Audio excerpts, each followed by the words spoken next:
décidé effectivement de traiter aujourd'hui d'une question qui n'est pas, en ce moment, traitée dans le cadre des négociations qui sont ouvertes. Vous savez que le gouvernement a ouvert un round de concertation, de négociation qui doit aboutir fin septembre, début octobre à des conclusions devant la conférence nationale de l'autonomie. Donc on a encore, pendant 2-3 mois, un espace où des propositions plutôt de court terme, plutôt opérationnelles, ce ne sera pas le grand soir, mais on peut arriver à avancer sur un certain nombre de sujets.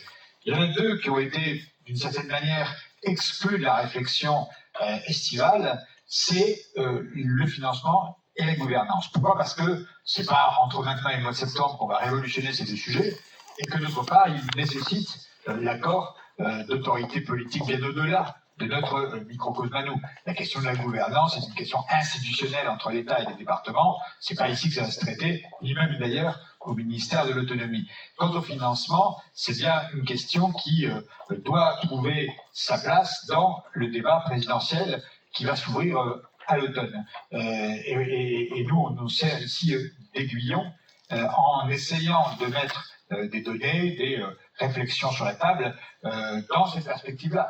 Je pense qu'il faudra les uns et les autres, là où nous sommes, saisir les candidats, quels qu'ils soient, pour que la question du grand âge soit, sinon au cœur, en tout cas ne soit pas complètement occultée dans le débat. Ça nous paraît à nous évident. Je vous rappelle que ce qui est évident pour l'instant, c'est que dans une campagne présidentielle, on ne parle pas du grand âge. On n'a pas parlé en 2022, on n'en a pas parlé en 2017, et vaguement en 2012. Donc le principe, c'est qu'on ne parle pas de nos questions pendant la campagne présidentielle. Et l'exception, c'est qu'on en parle, faisons en sorte que nous puissions pousser les portes. Voilà. Parce que vous le voyez depuis quelques semaines, quelques mois maintenant, c'est moins par la porte du grand âge, des EHPAD, de la dépendance, que le débat devient public, que par la question de la démographie.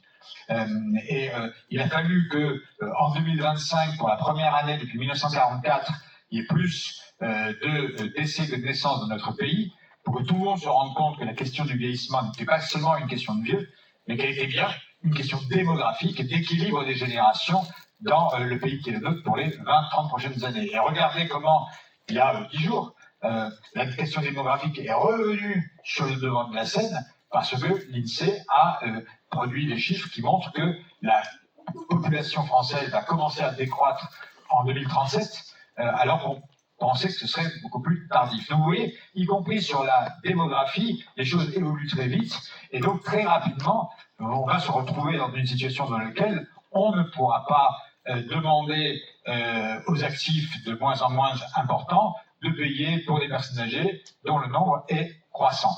Et avec une caractéristique supplémentaire qui vient d'être dite par Jean Hervé, c'est que dans ce